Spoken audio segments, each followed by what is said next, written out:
Another thing that you should be doing is you should be using your right clicks. Your right clicks are extremely powerful. You charge up 5 orbs and you're able to send them anyway, and it can basically one-shot a lot of people, especially if you headshot them.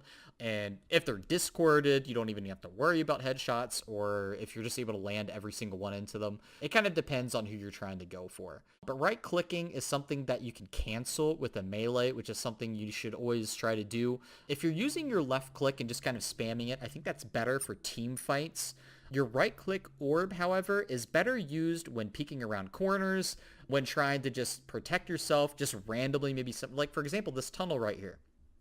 Somebody could just pop, see right there, there's an Ashe. If I timed that right click just a little bit better or a little bit differently, I might have been able to just kill that Ashe outright and he wouldn't have even seen it coming.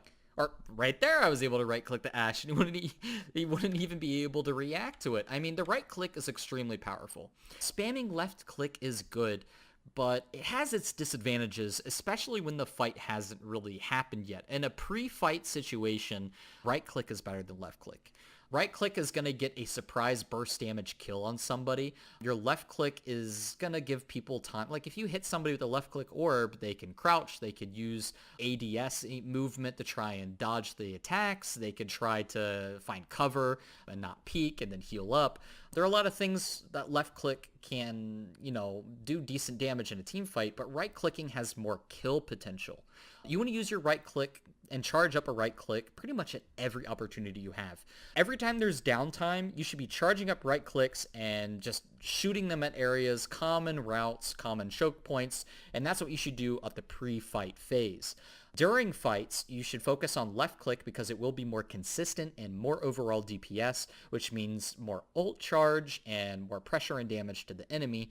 But your right clicks is something you should do at the beginning before any fight ever happens, and you should always be doing that. Something that you do kind of need to watch out for is you need to watch your ammo. One thing that happens a lot to me is I run out of my ammo pretty often, so I'm constantly canceling my right click and canceling with the melee and constantly reloading after every volley, because sometimes if they have like a dive composition, you'll find that those 5 orbs that you didn't have can be pretty devastating, and you might just need like 1 or 2 orbs before that reload happens and you might have gotten that kill.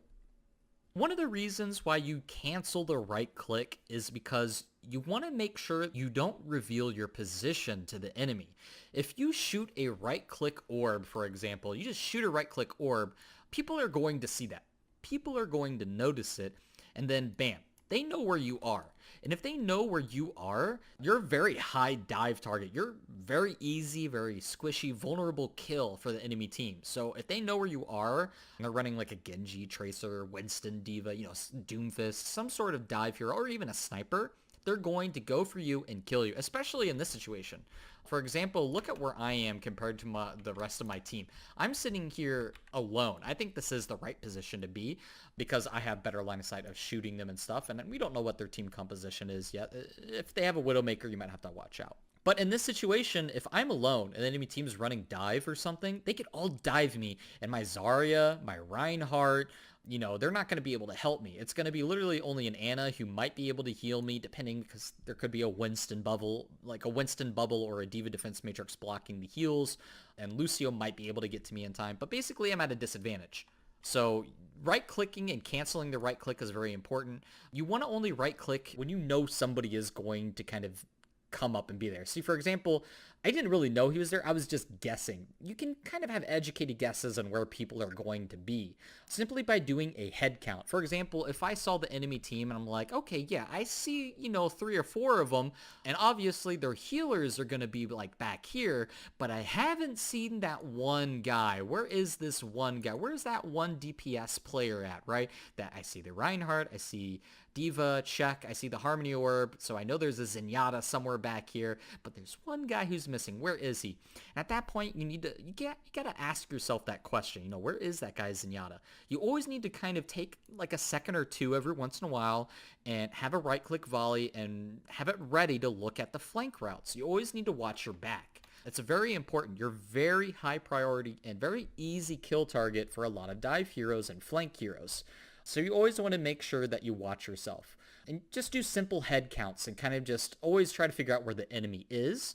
and use the information in the top right of your screen to try and figure out who's alive and who's dead, when to be aggressive. So one thing that I'm doing here is Zenyatta, which I think everybody should do. So for example, we pretty much won a team fight here, right? We killed 3. We started off with me killing like the Widow or something, right? So immediately as I get this kill on the Widow, we know that we can basically like win this fight, right? Because there's a Zarya who's underneath us, completely out of position. We killed the Widowmaker, and my D.Va is focusing her, you can tell, and my Zarya is focusing her, right? So I know that people are focusing it already. So if I just get aggressive with this Widowmaker one-shot potential not being a thing anymore that I have to worry about, I can start moving and attacking with my team and start discording whatever they're shooting at. And that way they're going to go down extremely quickly. So jumping down here to get better line of sight is completely fine, especially because he's not even paying attention to me and my whole team is focusing him. And then what's going to happen is instead of getting back on the high ground, I'm actually going to move with my team. This is very important for a few reasons. It's going to help get stagger kills, which means that they're going to respawn later, which sucks more time off of the enemy team's clock, which is really good when you're on defense because you're trying to waste all of their time. And another thing that it does is it gives you ult charge. One of the most important things for a Zenyatta and Lucio is your defensive ult. If the enemy team has a Graviton like Zarya, it's very important that you get your Transcendence before they get Graviton. Your Transcendence is definitely one of the most powerful defensive abilities in the game. Very few things can really stop it. Just a well-placed anti-nade really is probably the only thing you have to worry about. So one of the other things that that's really good with getting aggressive like this is just the overall kind of style of Zenyatta gameplay when in GOATs. Because there's 3 healers and 3 tanks, there's a lot of ways for you to live and survive, and you can focus on doing damage. Doing damage and using your Transcendence aggressively to help save your team when they're in bad position is completely fine because you're going to get your Transcendence pretty quickly usually. Oh, also here's a very helpful tip. If you're out of position as Zenyatta, actually don't walk backwards. One of the things here, so for example, I had 2 options here. So there's a Reinhardt here. I'm so out of position, right? This Reinhardt is going to hit the W button. He's going to move forward. He's going to hit me. He's going to kill me. One of the things here is if I just moved backwards while hitting him with orbs, I would be doing damage and pressure to him, but he will eventually catch me.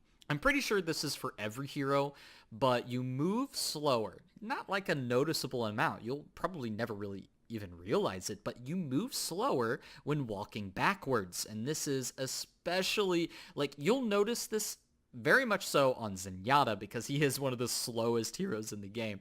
But I'm pretty sure every single hero moves slower. So one thing you can do as Zenyatta, if you're getting chased by a hero like Reinhardt, simply just turn around and run. Don't even try to shoot orbs at the guy. Just run. It gives you faster movement speed, and you're going to be able to escape to a better position a lot. It's going to be better all around.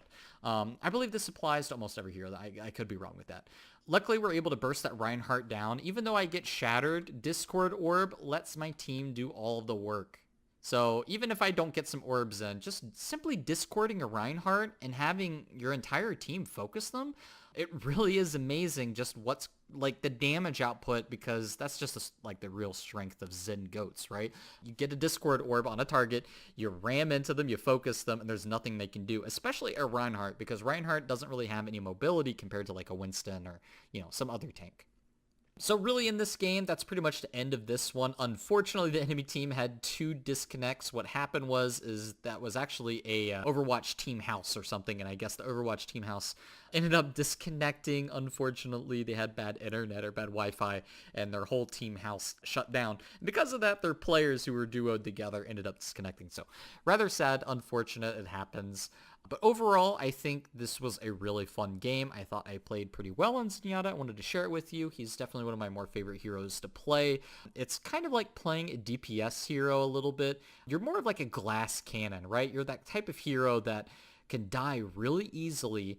You have to play defensive a lot of the times, but the right situation, the right team composition, if you have really good tank players on your team, you can be super aggressive with Zenyatta and just really frag out and get a bunch of kills and damage in. Sometimes it's very easy for you to get all the gold medals. You can do a lot of damage with Zenyatta, and your ult is extremely good at stopping Dragon Blade, Genji's Dragon Blade, Hanzo's Dragon Strike.